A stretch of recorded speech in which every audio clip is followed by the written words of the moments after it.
আসসালামু আলাইকুম সুপ্রিয় দর্শক, আশা করি যে যেখান থেকে আমার এই ভিডিওটা দেখছেন সবাই ভালো আছেন। আর আজকে আমি আপনাদের সাথে আরেকটি রেসিপি নিয়ে হাজির হলাম। আজকের রেসিপিটা হোটেল স্টাইলে মোগলাই পরোটা এবং মোগলাই সস, এই দুইটাই আমার ভিডিওতে আজকে দেখতে পারবেন। চলুন কিভাবে তৈরি করি তা দেখাই।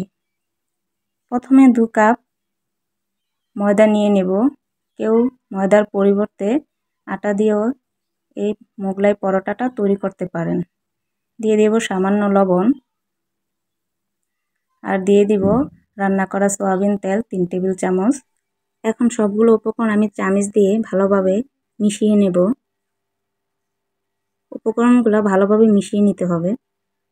মিশানো হয়ে গেছে, এখন দিয়ে দিব নরমাল পানি। আমি অল্প অল্প করে নরমাল পানি দিয়ে এই ডোটা তৈরি করে নেব।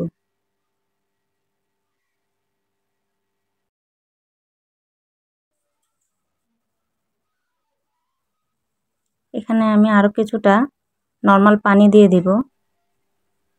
দিয়ে আমি ভালোভাবে মাখে ডোটা তৈরি করে নিয়েছি। এখন কিছুটা সয়াবিন তেল দিয়ে এটা রেখে দিব ঢাকনা দিয়ে ঢেকে 15-20 মিনিটের জন্য। এখন আমি সস তৈরি করার জন্য নিয়েছি তেঁতুল। 20 মিনিট আগে ভিজিয়ে রেখেছিলাম। এর সাথে লাগবে রসুন কুচি, মরিচ কুচি, বিট লবণ, চিলি ফ্লেক্স আর পাঁচফোড়ন। আর লাগবে কর্নফ্লাওয়ার। আমি 2 টেবিল চামচের মতো কর্নফ্লাওয়ার নিয়েছি। আর দিয়ে দিব নরমাল পানি। এটাকে ভালোভাবে মিশিয়ে নেব। সস তৈরি করার জন্য আমাদের কর্নফ্লাওয়ারটা লাগবে। এখন একটি কড়াইতে আমি দিয়ে দিব সামান্য সয়াবিন তেল আর দিয়ে দিব রসুন কুচি। দিয়ে হালকাভাবে তেলের সাথে একটু ভেজে নেব। তারপরে দিয়ে দিব পাঁচফোড়ন। পাঁচফোড়নটা একটু তেলের সাথে কিছুক্ষণ ভেজে নেব। এ পর্যায়ে দিয়ে দিব কাঁচামরিচ কুচি।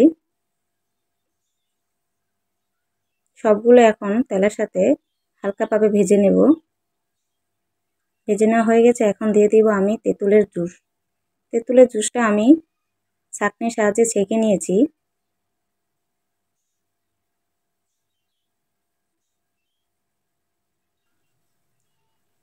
এই পর্যায়ে দিয়ে দিব পরিমাণ মতো লবণ।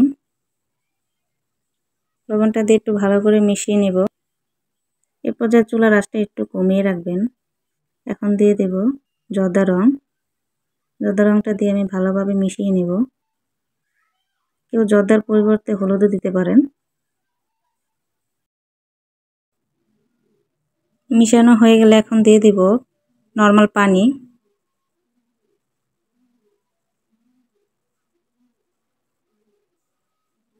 এখন দিয়ে দেব চিলি ফ্লেক্স। দিয়ে এটাকে ভালোভাবে মিশিয়ে নেব। এ পর্যায়ে দিয়ে দিব চিনি 1/4 কাপ। কেউ মিষ্টি বেশি খেলে এর থেকে একটু বাড়িয়েও দিতে পারেন। আমি 1/4 কাপ দিয়েছি। চিনি দিয়ে আমি ভালোভাবে মিশিয়ে নেব। এখন বলক আসলে আমি দিয়ে দিব বিট লবণ। এটা দিয়ে আমি ভালোভাবে মিশিয়ে কিছুক্ষণ জাল করে নেব। এ পর্যায়ে দিয়ে দিব কর্নফ্লাওয়ার। কর্নফ্লাওয়ারটা দেওয়ার সময় চামচ দিয়ে ভালোভাবে মিশিয়ে নিতে হবে। কর্নফ্লাওয়ার দিয়ে সাথে সাথে নাড়তে হবে, না হয় পাত্রের নিচে লেগে যেতে পারে। এটা অনবরত নেড়ে জাল করে নিতে হবে। দেখেন আমার সসটা ঘন হয়ে গেছে। কর্নফ্লাওয়ার দিলে সসটা ঘন হয়ে যায়। এ পর্যায়ে আমার সসটা পুরোপুরি হয়ে গেছে। এখন আমি চুলাটা বন্ধ করে দেব। এখন আমি পেঁয়াজ, ধনেপাতা, কাঁচামরিচ নিয়েছি আর 2টি ডিম নিয়েছি। দিয়ে দিচ্ছি পরিমাণ মতো লবণ আর দিয়ে দিচ্ছি ম্যাগি মশলা।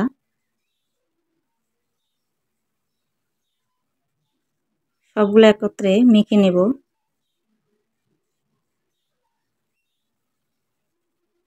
এখন দিয়ে দিব ডিমগুলো।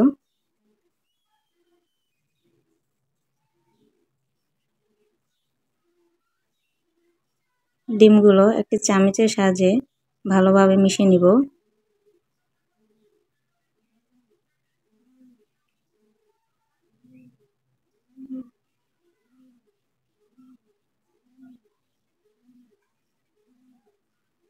আমার মিশানো হয়ে গেছে। এ পর্যায়ে আমি মোগলাই পরোটার জন্য যে ডো তৈরি করেছি এটা এখন দেখেন কত নরম হয়েছে। আমি 2টা বানাবো, এজন্য 2টা দলা করে নিয়েছি। আমি রুটি বানিয়ে নেব। দেখেন আমি একটা রুটি বানিয়ে নিয়েছি। এখন দিয়ে দিব ডিম। ডিমটা আমি অর্ধেক করে নিব। আমি 2টা মোগলাই পরোটা বানাবো, এজন্য অর্ধেকটা এখানে দিয়ে দেব আর অর্ধেকটা রেখে দেব। এখন আমি রুটিটা ভাঁজ করে নিব। এভাবে চেপে চেপে ভাঁজ করে নেব। ডিমের কিছু অংশ এখানে আমি লাগিয়ে দেব। আবার এই পাশ থেকে উল্টিয়ে আবার এখানে চেপে চেপে দিব। চাপিয়ে দিয়ে তারপরে এখানেও কিছুটা ডিম লাগিয়ে নেব। লাগিয়ে এটা উল্টিয়ে এখানেও চেপে চেপে দেব। এটা ভালো করে চেপে চেপে দিবেন যাতে ভিতর থেকে ডিমটা বাহির না হয়। আমার ডিমটা একটু বেশি হয়ে গেছে, এই পাশটাও আমি চেপে চেপে দেব। এটা আমার হয়ে গেছে, এখন ভেজে নেব। তেলটা আগে থেকেই গরম করে নিয়েছি। তেলটা বেশি গরম করবেন না, মিডিয়াম গরম করে নেবেন। এখন আমি চারপাশটা ভালোভাবে ভেজে নেব।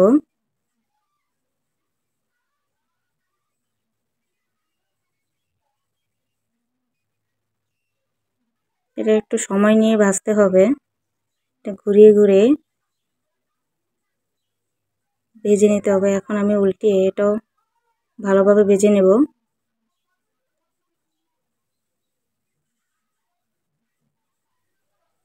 মোগলাই পরোটা ভাজতে একটু সময় লাগে।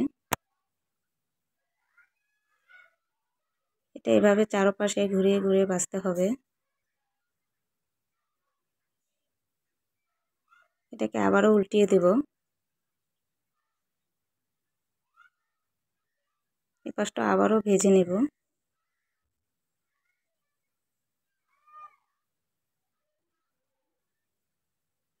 এরকম উল্টিয়ে ভাজতে ভাজতে যখন ব্রাউন কালার হয়ে যাবে সে পর্যায়ে উঠিয়ে নেব। আমি আরেকটু উল্টিয়ে এই পাশটাও ভালোভাবে ভেজে নেব।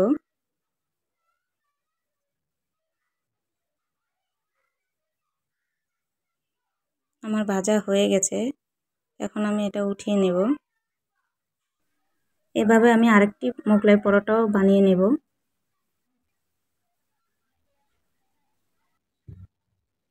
আমি 2টাই ভেজে নিয়েছি। এখন আমি কেটে দেখাচ্ছি আমার মোগলাইয়ের ভিতরে অংশটা কীরকম হয়েছে।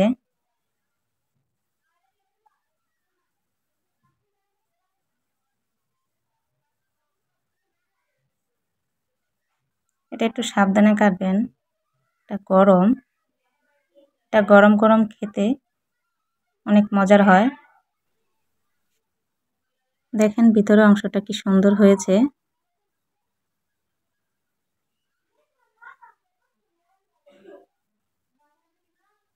মোগলাই পরোটার সাথে যদি মোগলাই সস থাকে তাহলে তো আর কোনো কথাই নাই। এটা বাসায় বানিয়ে ছোট বড় সবাইকে বিকেলে নাস্তা হিসাবে দিতে পারেন। সবাইকে অনেক প্রশংসা করবে আপনার। আজ এই পর্যন্তই। আর আমার রেসিপিটা যদি আপনাদের ভালো লেগে থাকে অবশ্যই আমার চ্যানেলটাকে সাবস্ক্রাইব করবেন, লাইক করবেন, শেয়ার করবেন। সবাই ভালো থাকবেন। আল্লাহ হাফেজ।